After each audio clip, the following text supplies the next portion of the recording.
તો આજે લોકસભાની ચૂંટણીનો બ્યુગલ ફૂંકાશે। ચૂંટણી પંચ આજે બપોરે 3 વાગે લોકસભાની ચૂંટણીનો કાર્યક્રમ જાહેર કરશે। સાથે જ સિક્કિમ, ઓડિશા, અરુણાચલ પ્રદેશ, આંધ્રપ્રદેશની વિધાનસભાની ચૂંટણીની તારીખોનું પણ એલાન થશે। ગુજરાતમાં પણ વિધાનસભાની 6 બેઠકો પર પેટા ચૂંટણીની જાહેરાત થવાની છે।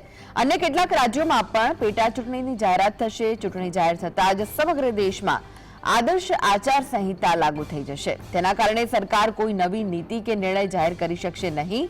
જે અહેવાલો મળી રહ્યા છે તે અનુસાર દેશમાં લોકસભાની ચૂંટણી 6 થી 7 તબક્કામાં યોજાઈ શકે છે। ગુજરાતમાં એક જ તબક્કામાં મતદાન થશે।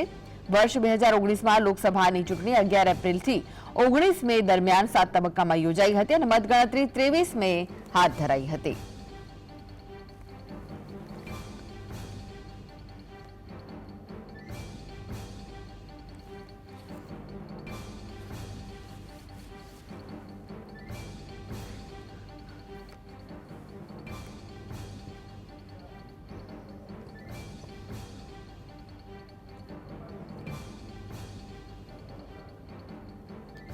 તો આજે બપોરે 3 વાગે ચૂંટણી પંચની પ્રેસ કોન્ફરન્સ છે।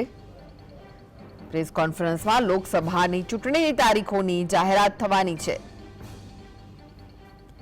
આ વખતે લોકસભાની ચૂંટણી 7 થી 8 તબક્કામાં યોજાઈ શકે છે। 2019માં ચૂંટણી પંચે 7 તબક્કામાં ચૂંટણી યોજી હતી। તો 7 એપ્રિલ અને 12 મે વચ્ચે 2014માં ચૂંટણી યોજાઈ હતી। ચૂંટણી તારીખ જાહેર થતાં જ આચારસંહિતા લાગુ થઈ જશે।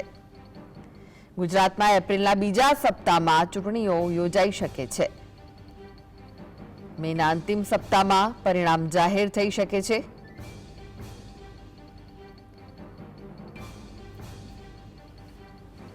તો આજે બપોરે 3 વાગે ચૂંટણી પંચની પ્રેસ કોન્ફરન્સ થશે, જેમાં ચૂંટણીની તારીખોની જાહેરાત થશે।